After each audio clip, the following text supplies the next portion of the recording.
And welcome everyone. We should be live. Let me know in the chat if you can hear me properly.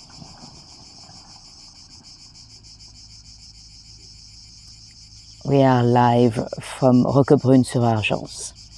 I'm going to be fairly quiet for now because I don't want to be kicked out. I'll tell you why in a second. It is nearly 8 p.m. UK time.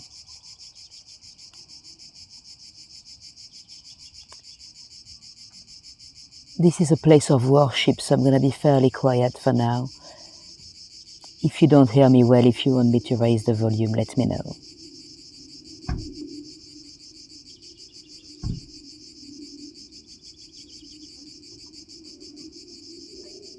Thank you, Nikki.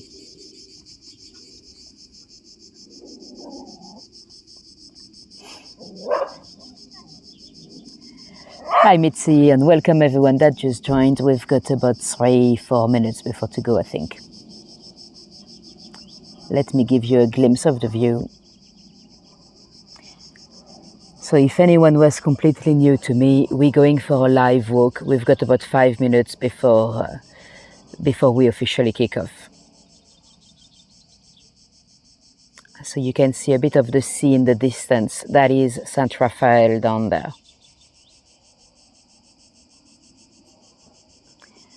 Hi Linda, nice to have you here. Nice to see that you've not preferred the beach today.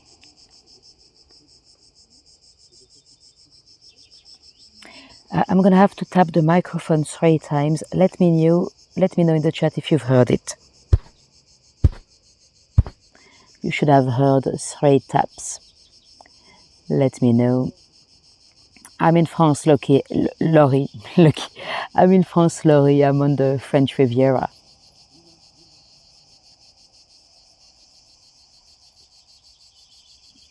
We've got some doggy friends. A lot of people are coming to walk their dogs now because it was a bit too warm anyway earlier to go for a walk.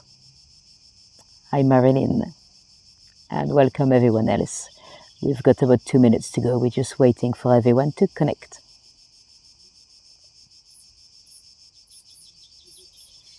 You don't do beaches on the weekend. Too many people. Fair enough, fair enough. I don't discriminate on weekdays. If I have a beach, I go. I was at the beach this morning, actually.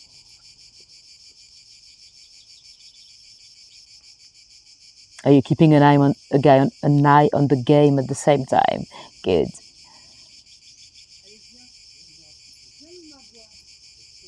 Hi Sandrine, nice to see you here.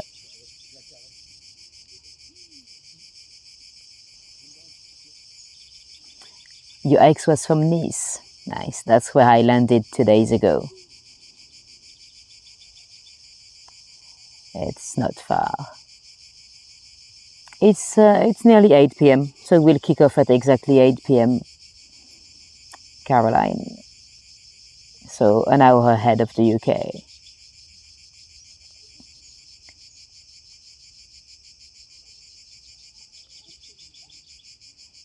If at any point through the tour the sound goes funny, let me know. It could be the connections with the cable. And I guess you probably hear a bit of background noise. That's the cicales. So that's part of the south. That's on your list of places to return. Nice.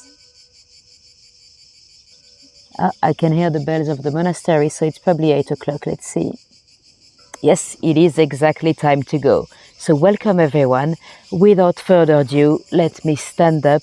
I'll flip this camera around and we'll go for a little walk.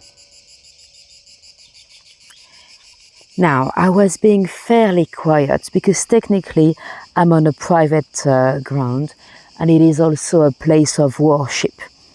It is a little monastery. Let me show you the building.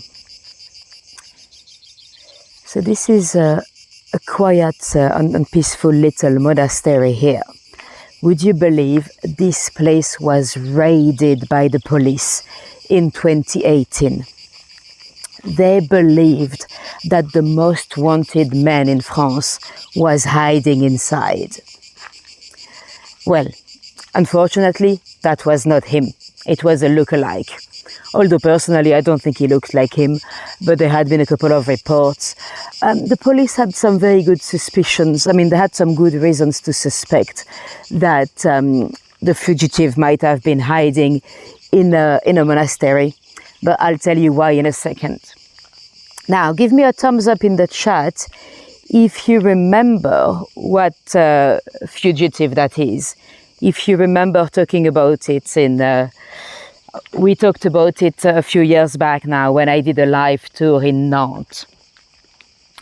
Give me a yes or a thumbs up in the chat if you remember, or at least if you remember snippets of the story of that criminal. Yes, you do, you remember, you do. Yes, well, I've not done this tour before, but we talked about him in Nantes. So we actually went to the murder location where the family was living. We went right on his... Well, I'll keep talking for now. If it gets too bad, let me know in the chat and I'll... Now, Xavier Dupont de Ligonnès was a normal guy, a father. He had his life in Nantes, so that's at the border of Brittany, really. He was a businessman. He had 4 kids with his wife, Agnes. Although his first boy was not really his. Agnes had got pregnant when they were not, they had broken up for a little while, but he raised the child as his own. Let me show you the family. Here they are. So that's all the family together. So you've got Xavier and Agnes, the parents. You've got Arthur, the bigger boy, then Thomas, then Anne, and little Benoit. They all lived together. They went to private schools. The daddy, Xavier, was actually from, I mean, one might say aristocracy, although we don't have aristocracy in France. People that are the descendants of the aristocrats, they still believe they're somehow kind of important. That was the case for Xavier. He was born in Versailles, and you know, he's got a particle in his name. You know, when you say de something in French, those last names starting with a de, it's usually a descendant of aristocrats. But anyway, I really don't think it matters much into his psychology or anything. I know there was a Netflix documentary about him called, it was part of the series, you know, Unsolved Mysteries, where they really insisted on the fact that he was an aristocrat. Honestly, no one gives a crap in France. So I really don't think it played a big part. Now, he did live, I mean, they lived like a fairly wealthy family, although they didn't have that much money. Xavier was quite bad with money. He was actually in debt. About 40,000 euros, which, to be honest, it's not that bad. But yeah, he probably believed it was again. Hopefully he'll come back. Sorry, I don't know what you've missed. I was just saying that the couple's relationship was not going best, you know, but like any couple, Agnes had actually cheated on him with his best friend, Michel Rétif. We'll talk about Rétif again because he was actually here in this part of France on the very same day when Xavier was last seen. But anyway, we don't want to jump ahead in the story. Now, if you guys want to let me know in the chat what's the last thing you've heard, I can repeat if you've missed anything, but I don't think you've missed very much. I could be wrong. So the family had a very classic life, although the couple's relationship was not best. He then, he was officially working, but none of his companies were actually doing well. He had a company in hotels, booking on hotel discounts and stuff, but that wasn't working at all.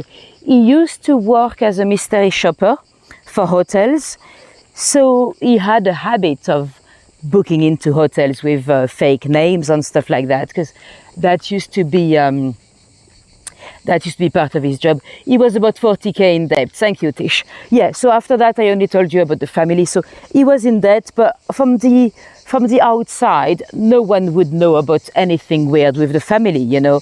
They lived quite a wealthy lifestyle.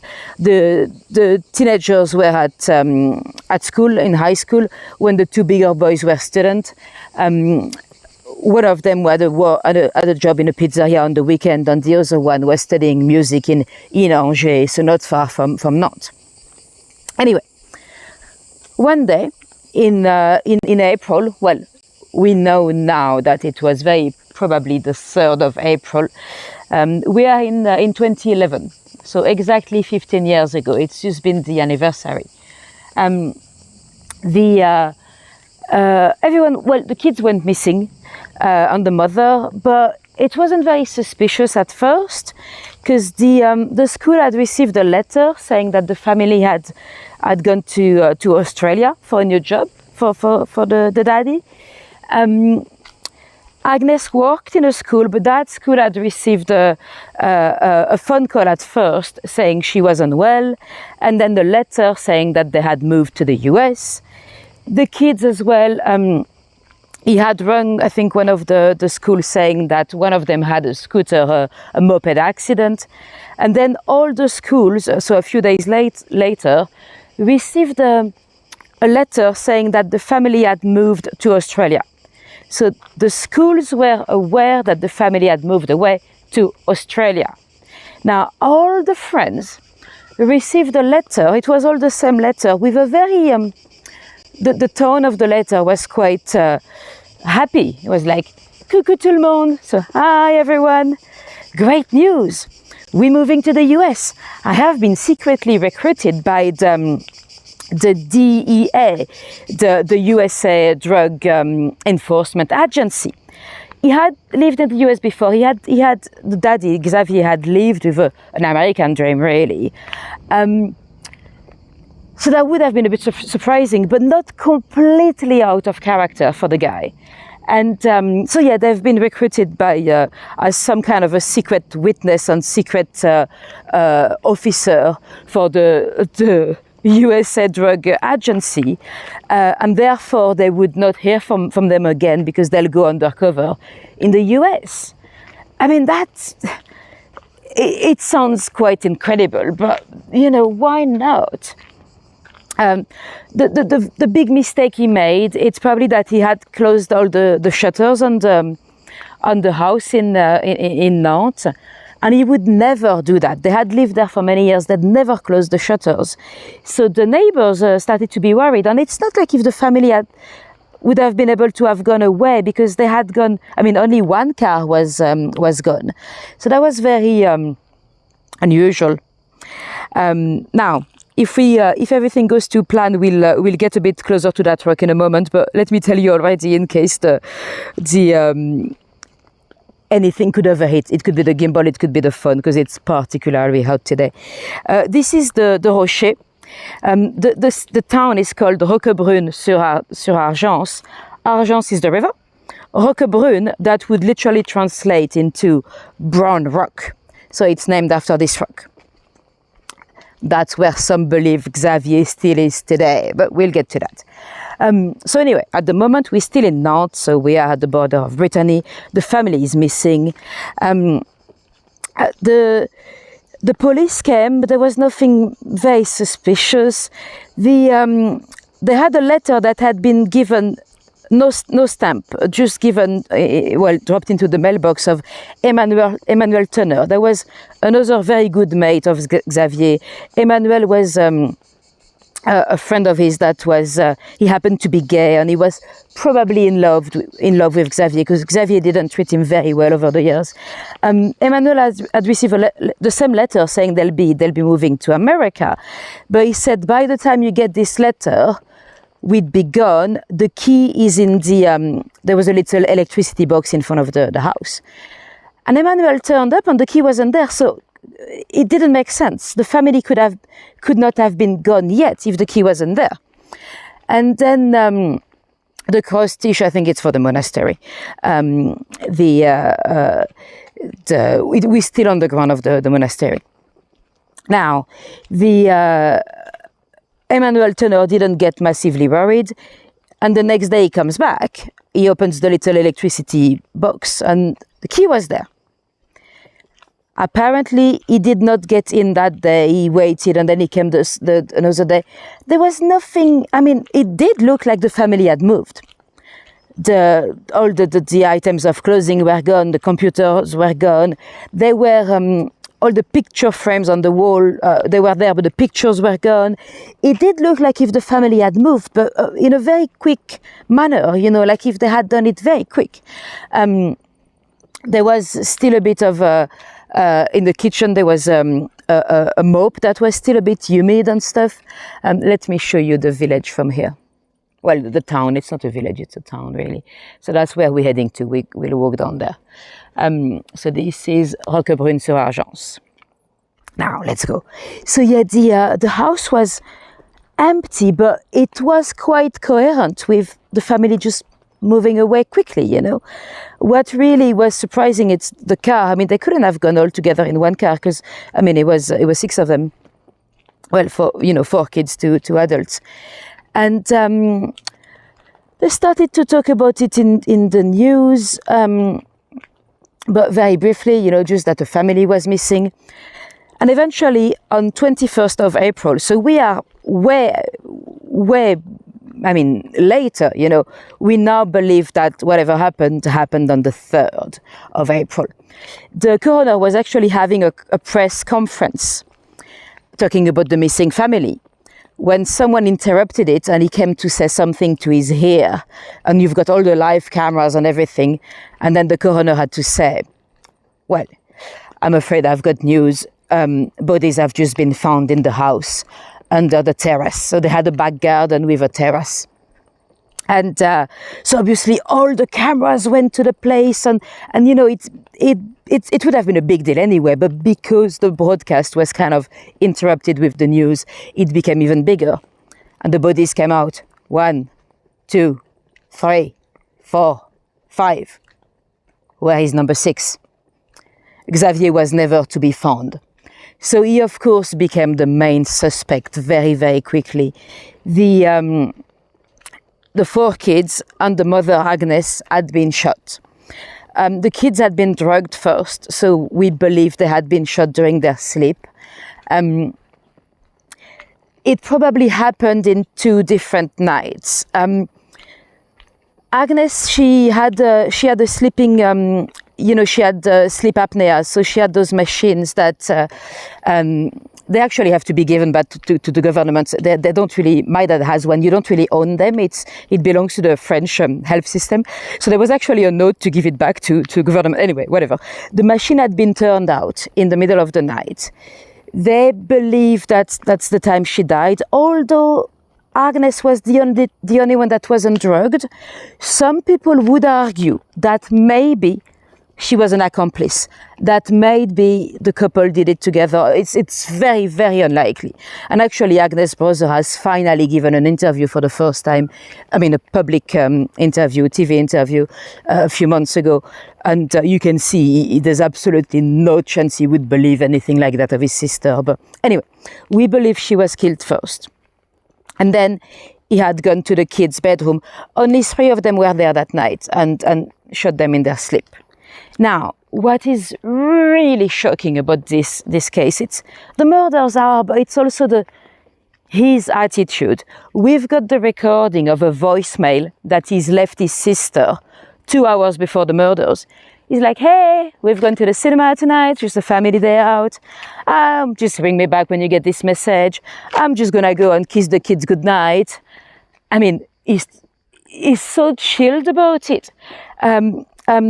Now, his bigger boy, Thomas, was not there that night. He was actually studying in Angers, so that's just about 2 hours drive from Nantes. So he had to find a way to get, to get him to be killed as well. The next night he went for dinner with Thomas in Angers.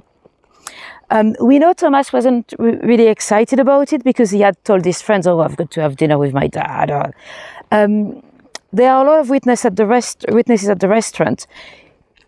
He had probably drugged his boy on that night because the boy was feeling very unwell.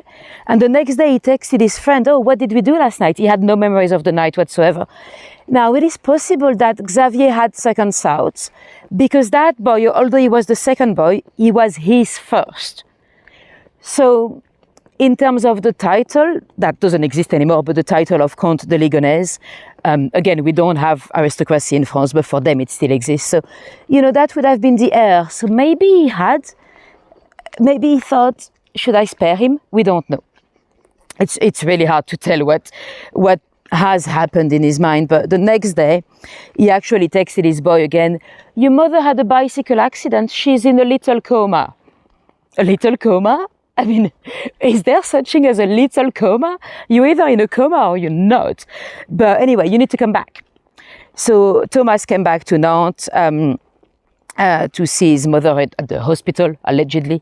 And that's when he spent the night at home. And that's when he was drugged and killed.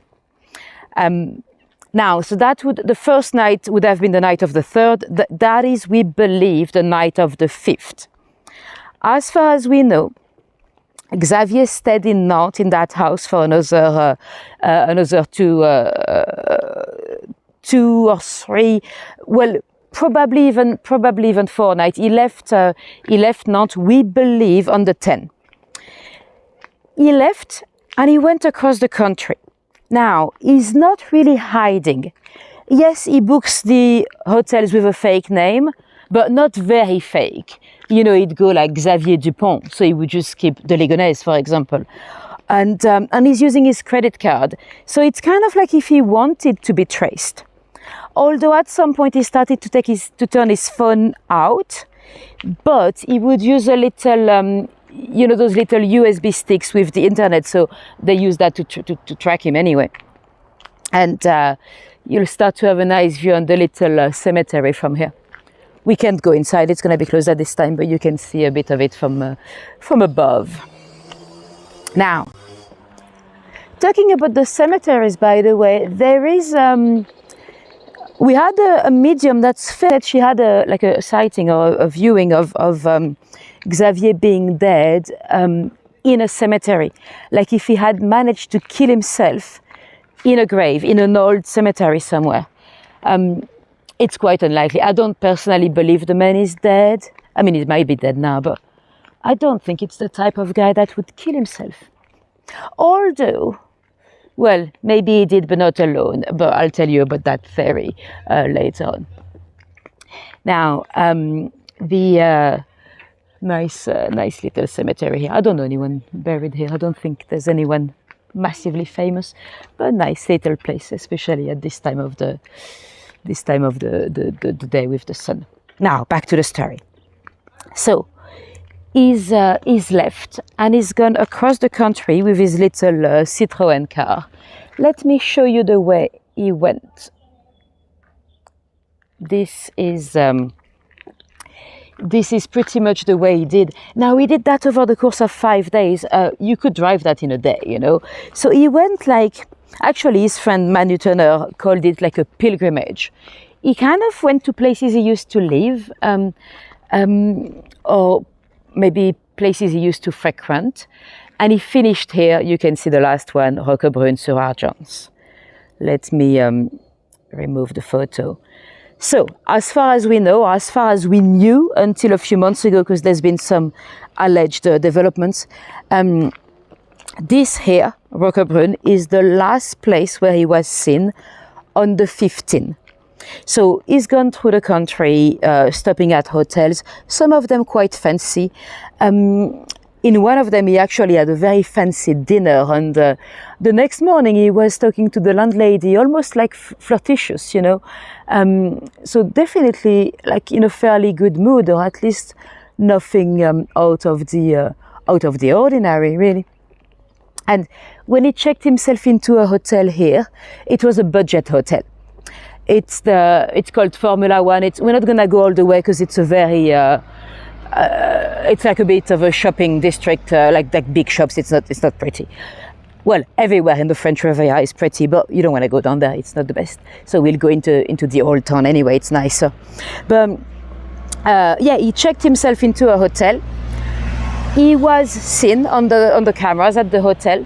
You can see he's looking at the camera. He knows he's being watched, and he was actually holding a book, a French crime novel called Glacé.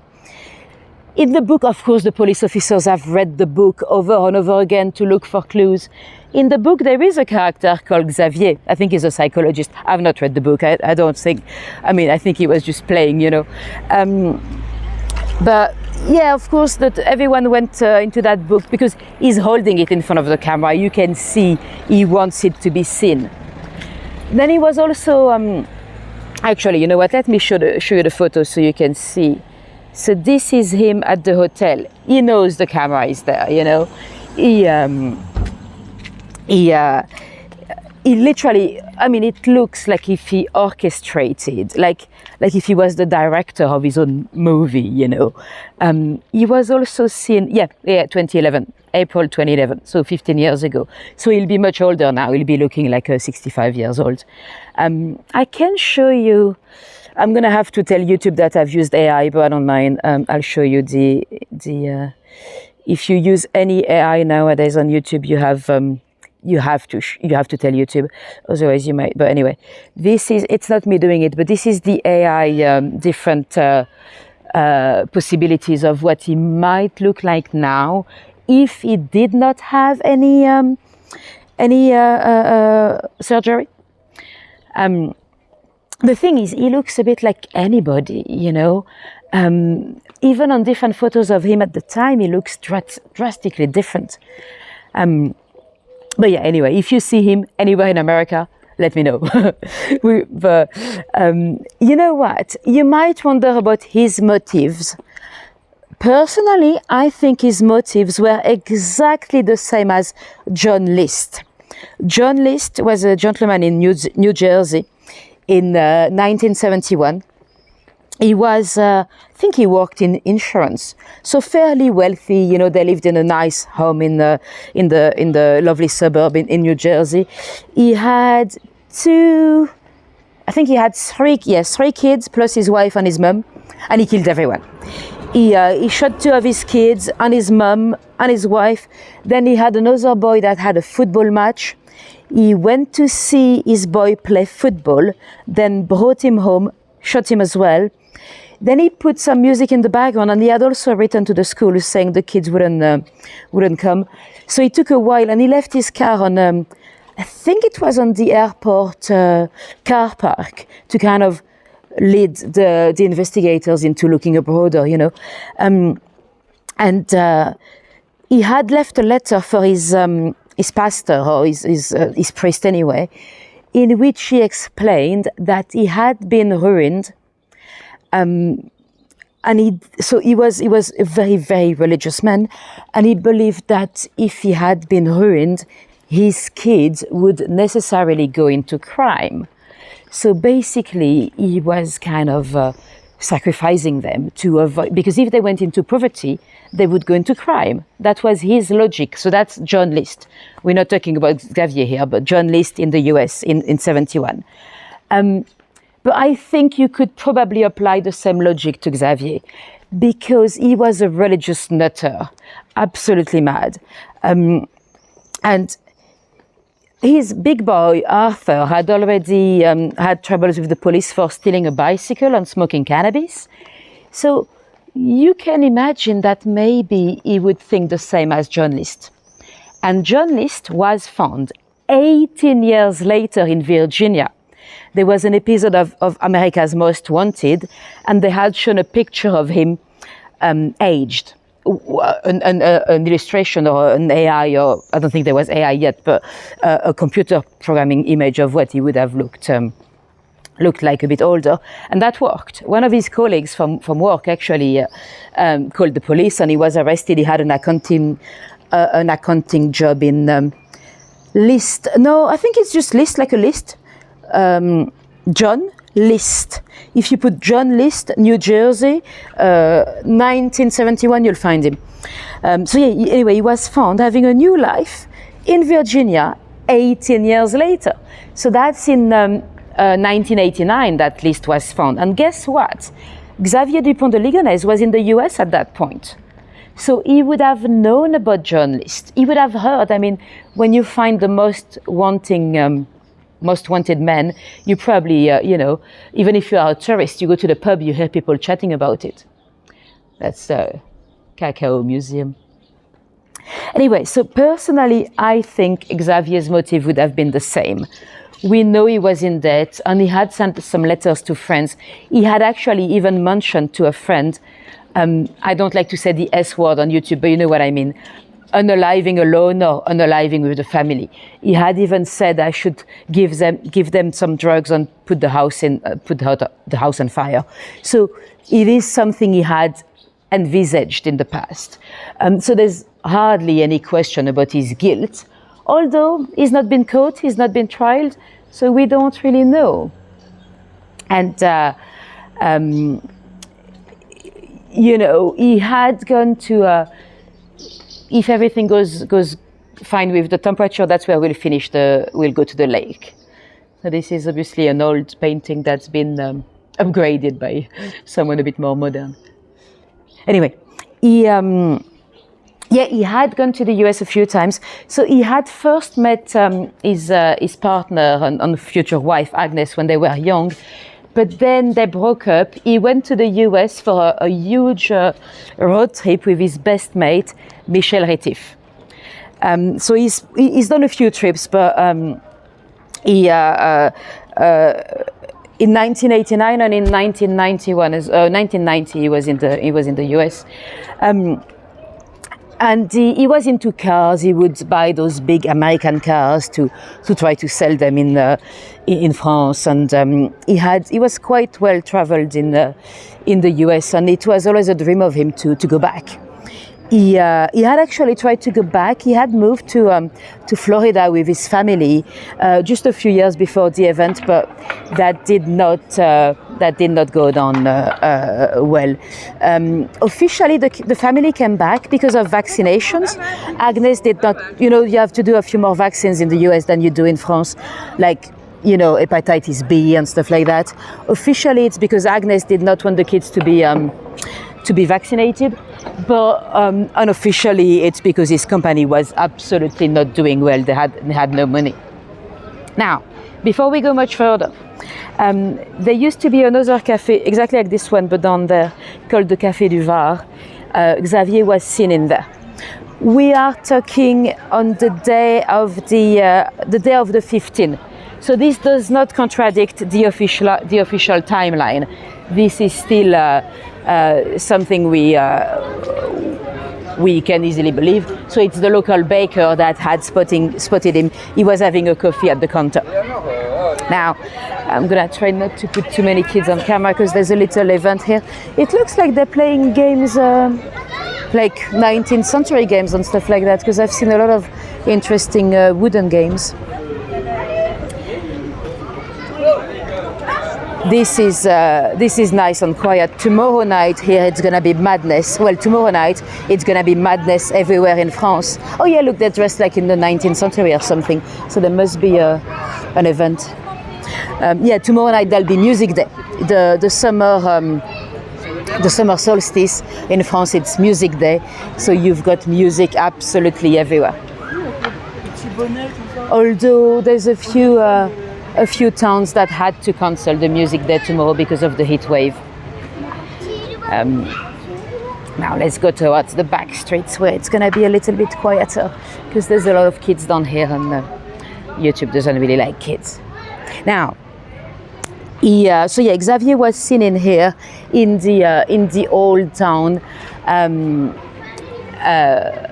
the day, well, his last official day here. I think they have a little sundial up there, look. I think that's a sundial. And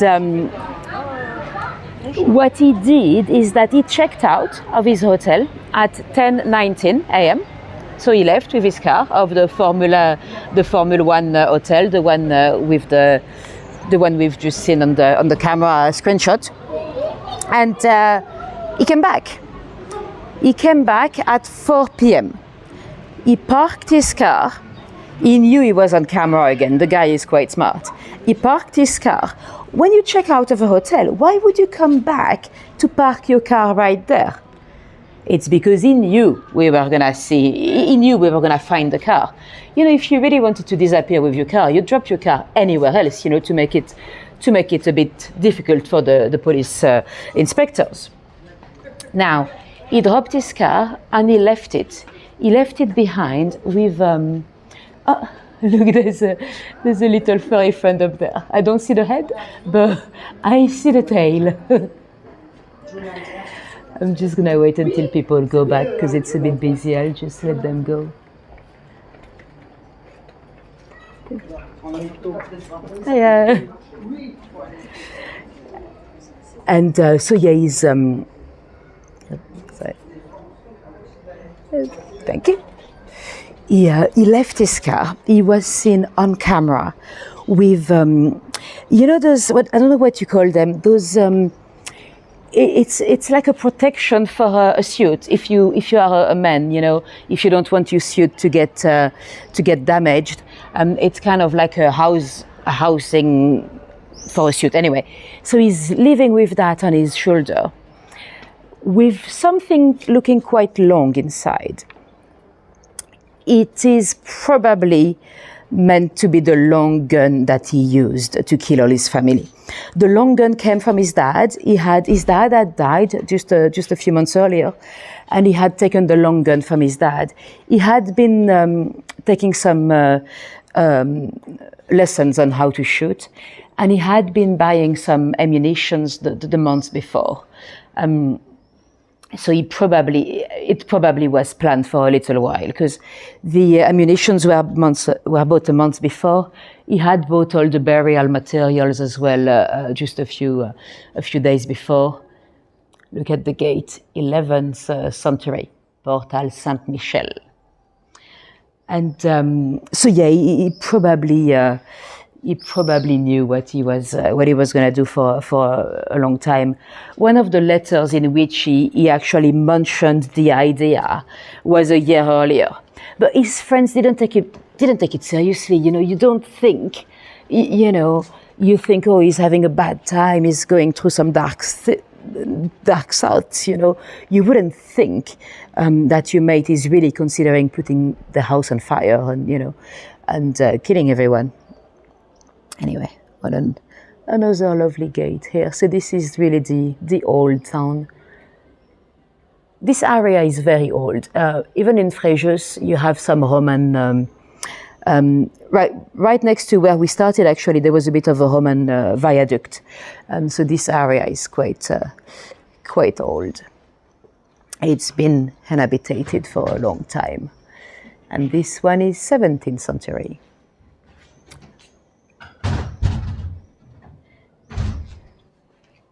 Maison consulaire, so that probably used to be the ambassadors or something living here. Now let me show you the church. I'll just flip the camera around. So that's the church we would have seen a bit of from the top earlier. We saw a bit of it.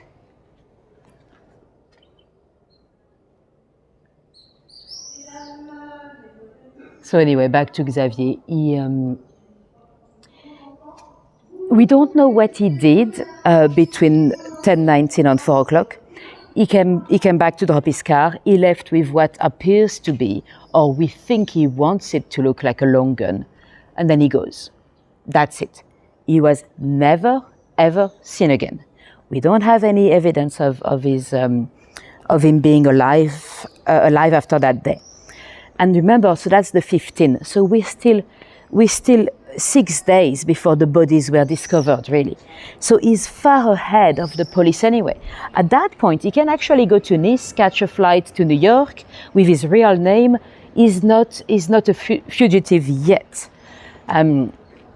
Another old gate. It says here 12th century behind the little. Don't want to go too far because I might lose the signal in there, but quite nice. So yeah, we don't know what we know. It's looking, or he wants it to look like if he had unalive himself. But why then? If he was gonna unalive himself, why not do it in Nantes? Why going through this kind of pilgrimage through the country? Some might say because he doesn't want his family to know. I mean, he's a very Christian man. Let's not forget that suicide is a sin. I shouldn't say the S word, but anyway. And actually, you know what? His sister, she's convinced of his innocence. She's written a book a couple of years ago now. She actually believes the USA drug organization theory. Of course, the police contacted the US. Of course, they checked, but no, the USA authorities said no. Of course, none of that. You know, but you know, there were some slight discrepancies in the police report, and some of the bodies, their heights and their weight was slightly different from their IDs, although they did DNA on everything. But somehow the sister, you know, she's completely in denial, you know. But I've not read her book. Maybe I should. And maybe I would find it interesting. But there are at least 7 books about the subject in total. I've only read 2, and there's another one in the process of being written. Now let's go down this way. Oops, sorry, I've got the cable trapped. Now that's across the street. That's the city hall. Or the town hall rather, because this is not exactly a city. We don't really have a difference in French between a city and a town. I mean, we use the same word, which is ville. Now, ooh, perfect, there's a bin. Let me just bin my water bottle, because I've been carrying it in my back pocket, and then the cable gets attached. Right. Now, let me show you, that's a nice view with the fountain. And then I'll show you something funny before I forget. Well, funny, I find it funny, you might not. That's another nice view of the village, and after that we'll leave the village to go and show you the rocks. But before I forget, let me show you, that's where we put the, you know, people dying. So sadly, Alain Cruchon has died. But this is publication de mariage, donc so that's a wedding. So a wedding, a wedding, a wedding, a wedding, and a funeral. So that's 4 weddings and a funeral. That's funny. Well, at least it makes me laugh. Now that's another little painted plaque of the rock, the symbol of the city, really. If anyone doesn't get the difference, 4 weddings and a funeral, that's the movie. Because sometimes we might not all have the same references. Right, let me show you another old gate, and then we'll exit the city center, really. This one, they say 17th century, Porte du Bourget.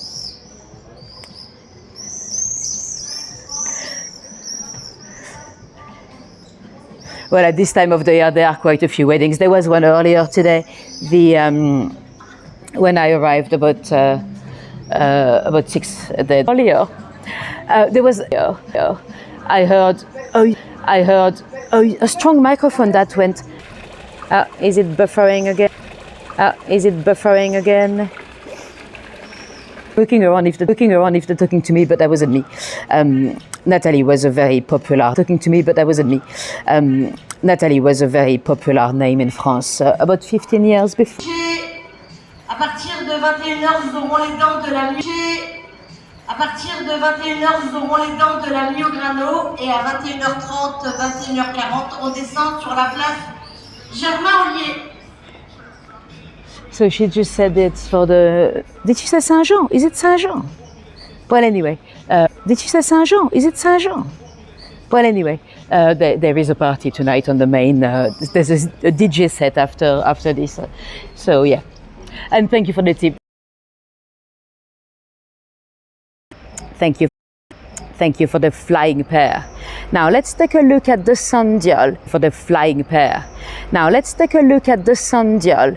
It's not as old as it looks. I think it means without as it looks. I think it means without on channel 3. On channel 3 we could watch the cartoons in Provençal, but I don't know anyone really speaking it.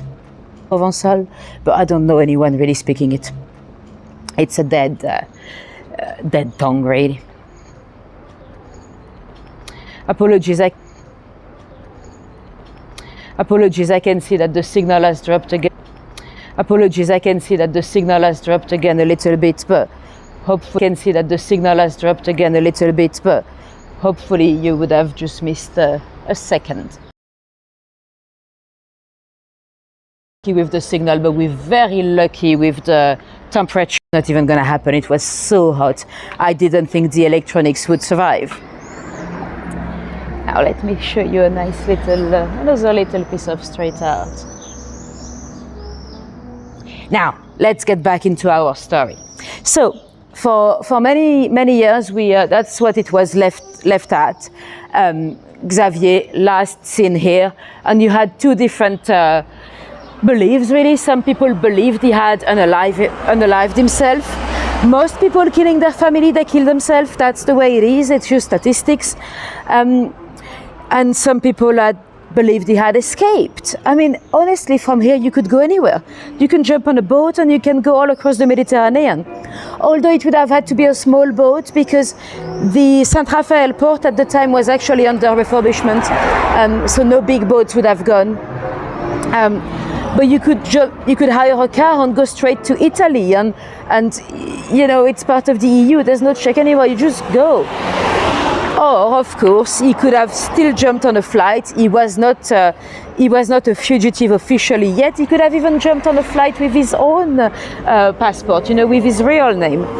Now, as I mentioned earlier, he had been seen all across the globe. Really, is one of those cases that no one will forget. But there's one sighting that personally I believe to be true, because, you know, we had the same with Lord Lucan. When you have a fugitive, everyone has seen one picture and they see him everywhere. But if it's someone that knows you or used to know you, it's different. Now, there was a sighting that was badly reported in the press a few years back in San Francisco. It was his former landlady from when he used to live on the Atlantic coast in Pornic. Landlady and neighbor, so she knew him. She was on a holiday. It was said at the time it was in a French bakery in San Francisco. It wasn't actually. It was in the Chinatown district. But the landlady saw him. I think she was at the till or something paying, and she saw him behind her. And she went, "Xavier?" He turned around and ran. Now, when it was first reported in the press, it was said it was in the French bakery, and we were like, why would he go to the French neighborhoods? You know, like he's not nuts. And why did she not go to the police? You know, and she's dead now. But apparently now this has been clarified that first it was not in a French bakery, it was in Chinatown in San Francisco, and she did go to the police, but they didn't take it seriously. You know, you've got this French tourist coming and telling you, oh, I've seen a French fugitive at the bakery, and the local police in San Francisco just didn't care.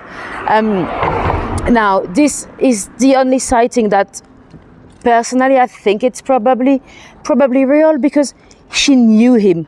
She called his name. He turned around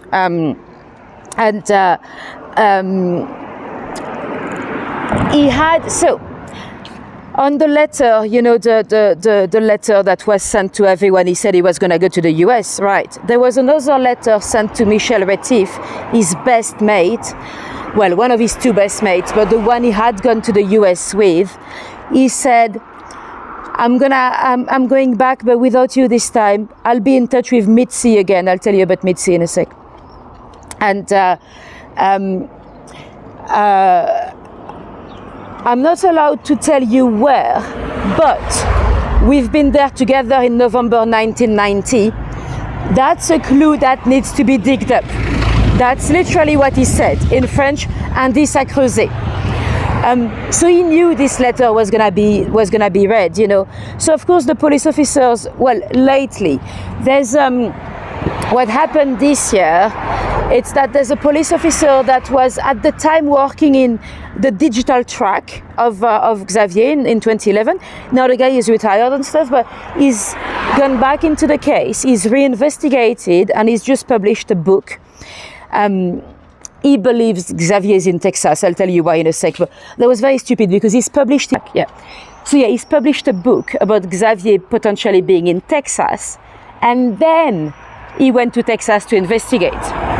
He should have not published. I mean, obviously Xavier would have time to run, but they've just gone down to Texas and they've filmed a documentary, but the documentary is not going to be out until October. And obviously we know he hasn't found him, otherwise it'll be all over the news. Anyway, what happened with Texas is that Michel Rétif, the best friend, he gave the police officers this photo. So this is a photo of two American girls. This is in Alpine. I don't know if you say Alpine or Alpine in Texas. And oh, did you lose the sound? I'm just gonna give it a minute. Let me know if you can hear me. So that was when they were young. So we're talking in 1990, ages ago, in Texas. But that would be where he had been in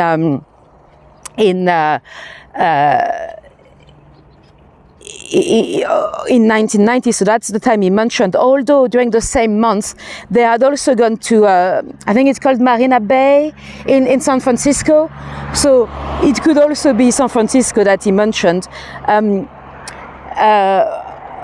Actually, Rétif himself believed it to be San Francisco rather than Texas. But anyway, this is in Texas. This is the Mindy. Oh, did I say Mitzi earlier? Mindy, sorry. This is the Mindy. And that police officer he's gone through a lot of work into the last few years. He's posted that shot on a lot of Texas Facebook groups, trying to trace those ladies. Because, I mean, it's a bit far-fetched, but in his letter to his best mate, he was like, I'll hear from Mindy again. Again, it could be a big fat lie, like a lot of what he had said, but maybe there was something there. So that police officer was actually able to finally trace Mindy, and then he heard about Laura.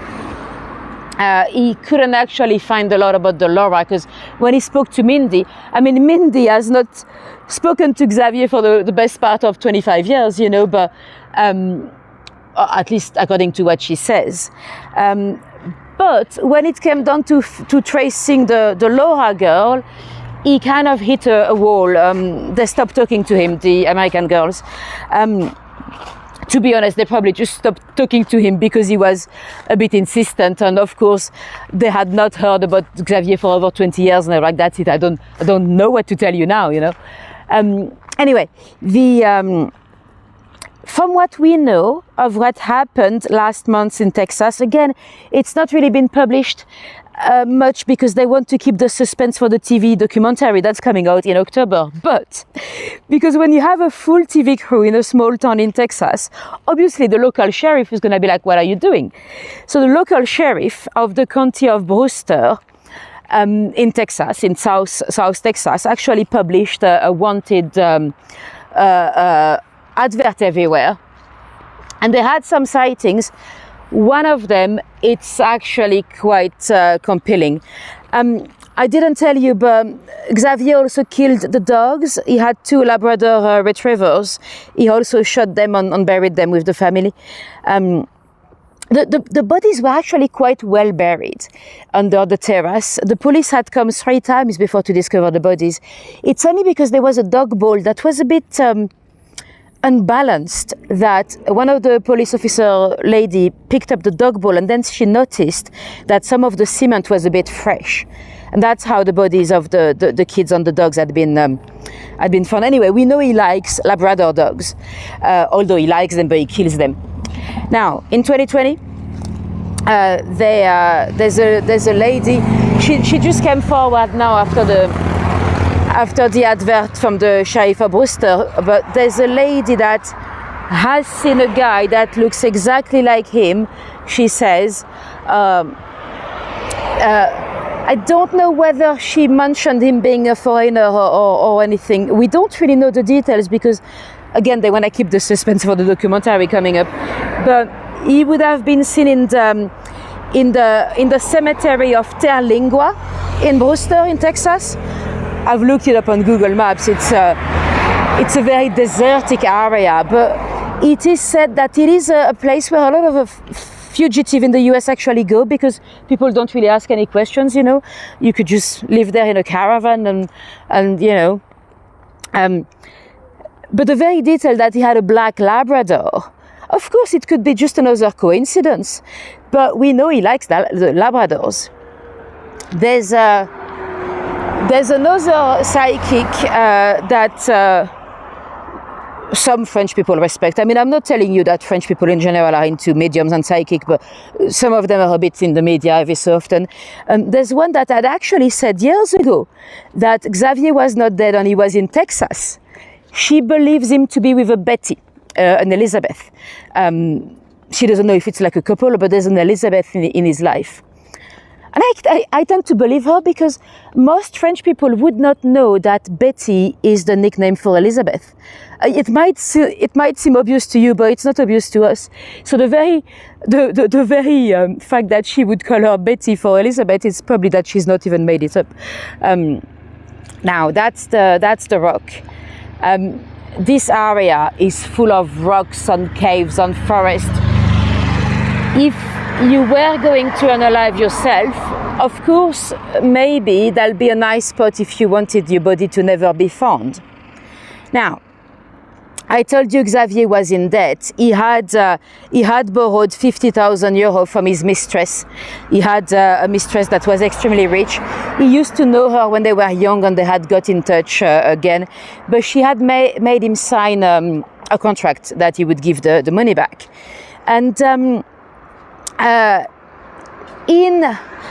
again, it looks like he wanted the police to find it, but he had given all his businesses on website to a friend of his, and in the files there was a letter to Catherine that had been sent a while before, but it was saved and hidden, but not so hidden, because he had told his mate, oh, please ignore all those files. So if you tell someone, please ignore this, of course, you know he's gonna look at it, right? And in that letter to his ex, Catherine, he said, they'll never find me. He didn't say he was going to kill himself. He said, they'll never find me. So whatever he did, whether he took his own life or he disappeared, he was convinced he'll never be found. It really grates you here. Yeah, it's just not to trigger the algorithms, really. Now, if you were to take your own life with a long gun, it's not the best way to do it. First, because, well, the gun might be found eventually. Even if your body decomposes and stuff, the gun is gonna stay. And also, it's very hard. I mean, you could miss, and you could be severely disabled. And personally, I don't believe he's done that alone with that long gun. But remember, we talked about his best friend, Michel Rétif. Michel Rétif had spoken to him a couple of days earlier for 26 minutes. When his phone was off all day, he turned his phone back on. The very next minute, Rétif calls him, and they stayed on the phone for 26 minutes. At that point, he's already killed everyone. And they had a completely normal conversation. Rétif said nothing out of the ordinary. Michel Rétif lives in the south, but not here. His phone was here. His phone was here on the 14 and 15. Not right here in Roquebrune, but in Lemuy. It's just 11 kilometers away. And of course, Retief was investigated and everything. They didn't find, I mean, he had an excuse to be here. He said it was for work and stuff, but personally, I think there is a possibility that maybe Xavier had some help disposing of his own body, or maybe even shooting him with the gun. It's such a coincidence that Retief was here. So this is the Argens. You know, it's called Roquebrune-sur-Argens. This is the Argens, so that's the river. And of course, this is in the back, that's the rock. Now, that police officer that makes a case for Texas is a bit, to be honest, a bit of it is a bit far-fetched. I'll tell you what he found out here, but for Texas, he linked the rock to the Twin Peaks in Alpine. I'll show you the Twin Peaks. I think it's very different, but according to that police officer, this could have reminded Xavier of Alpine, and this could have reminded him of Texas in general, and maybe he chose to disappear in a place that kind of looks like where he's heading to. Personally, I think it's very far-fetched, but you know, why not? Let me remove the picture and we'll go and take a look at the lake, because this is not over. We'll have a bit of a sunset on the lake. The lake, Xavier could be inside, who knows?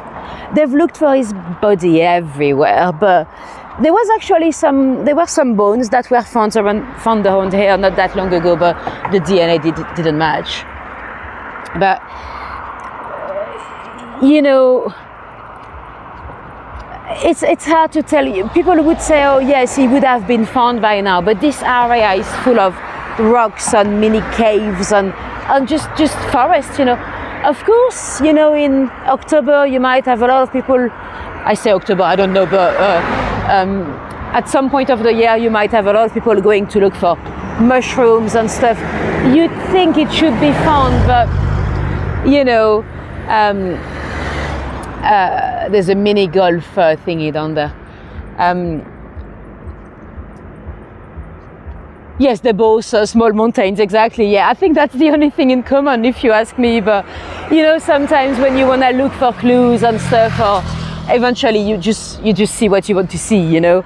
I mean, you know, if he had managed to move to the US, there is a possibility. So again, a bit far-fetched, but the investigator that were investigating his phone and his computers and stuff, they found some link to some Chinese lady in Paris, maybe to buy some fake ID. He had an official new ID 6 months earlier. Sometimes people could do that, so you could use a new ID, a real ID, as a base for the fake papers. But again, you wouldn't go to the US on an ID. You need a proper passport, you know, and ETA, and you know, everything. He could have used it to go to Italy, yes, or to go to Portugal, maybe. But you know, anyway, it is another coincidence that he was in touch with a burner phone to a Chinese lady in Chinatown in Paris, and then he was potentially sighted in Chinatown, San Francisco. You know, maybe he had some fake papers made by the Chinese community. Who knows?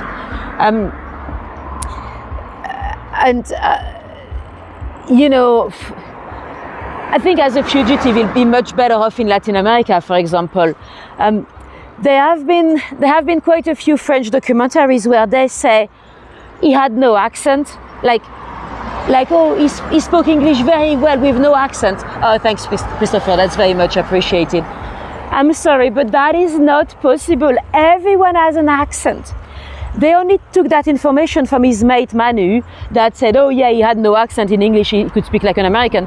His mate Manu doesn't speak English. I don't believe that anyone that would have spent a year and a half in the US. I mean, I spent a year in the US. Do I speak American? No. I don't, you know, maybe his accent was not obviously French, but he would have an accent. There's no chance anyone that learns English as an adult has an accent. You can see they're not native, unless you are like, you take those courses for actors and stuff. And so, you know, when in those documentaries, they're like, yeah, he could have just gone to the US and pass as a local. No, I don't buy in, like, for 1 second.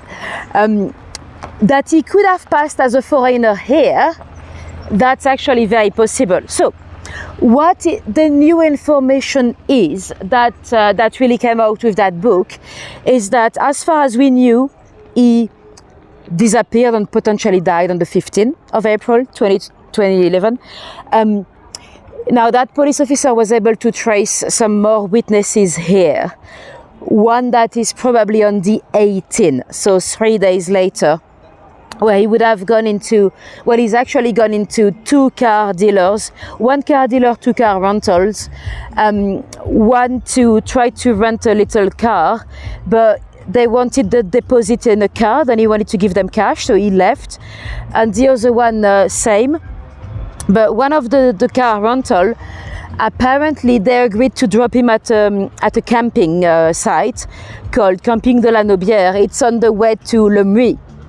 Now, you might remember I mentioned Le Muy earlier. That's exactly where Michel Rétif was, 11 kilometers from here.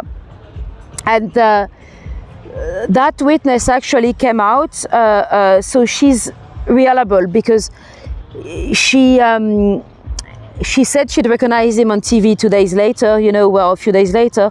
But then the guy that dropped him, his name was Nicolas, he was a young driver, and he also is like, okay, because he wasn't alone in so the Nicolas guy, you know, his job was to drop people, when people bring the cars back to the car rental, to drop them back to wherever, where they have to go.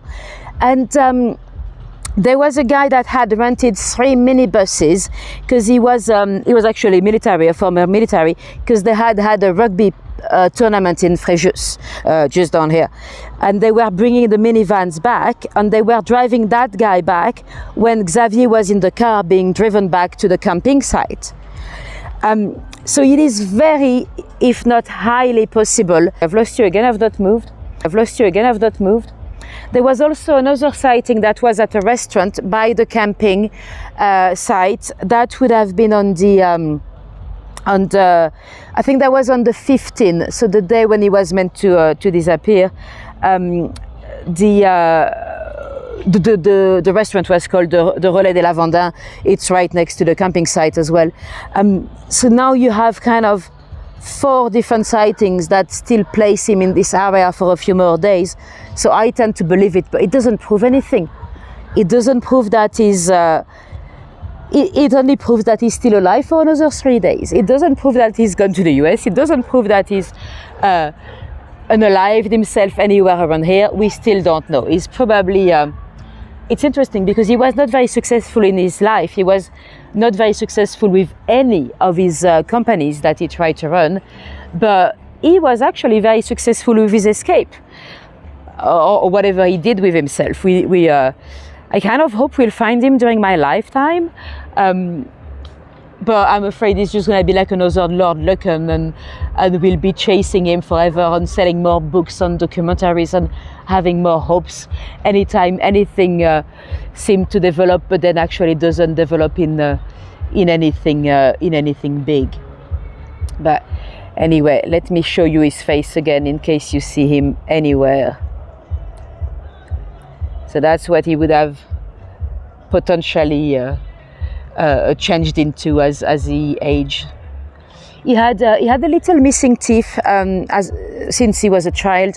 They had gone closer together over the years, but the thing is, you'd imagine that he would have had an implant by now, you know. Oh, so do I, Nikki, so do I. Although I think little Maddie, most of us kind of know what really happened, but yeah, another creepy one, exactly Tish. Now, do you have any questions about anything before we go? Let me know. If you have any questions. If not, I'm gonna let you go, and hopefully I'll see you in a couple of days in Nice. I say hopefully, I mean I'll see you in Nice anyway. It's just I'm a bit worried about the temperatures because it's a bit earlier through the day and it's gonna be in the middle of the heat wave. Look at those little lovers down here on their bench. That's my parents waiting for me. They're just watching the sunset.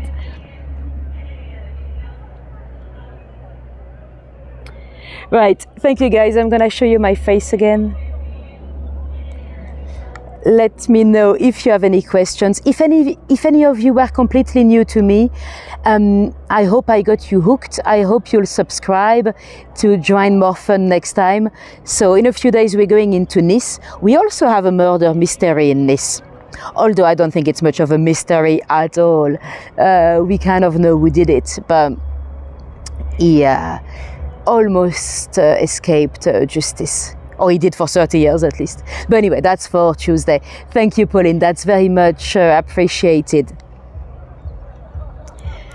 And if any of you dropped me a tip on PayPal or buy me a coffee, I don't see them live, but that is as much appreciated. Cool. Thank you guys. I'm gonna let you go. I'll see you on Tuesday, so make sure you go and hit the bell for that one as well. So Tuesday, not far from here, we're heading to Nice. So we'll have a lovely walk on the Promenade des Anglais and all that. And hopefully the temperatures will have not gone as high as the forecast says, because if it is over 40 Celsius, the gimbal is not gonna be happy. But finger crossed, we might get away with it like today. I didn't think it was going to happen today, so perfect. Right, bye everyone. Have a good one. See you later. Bye bye.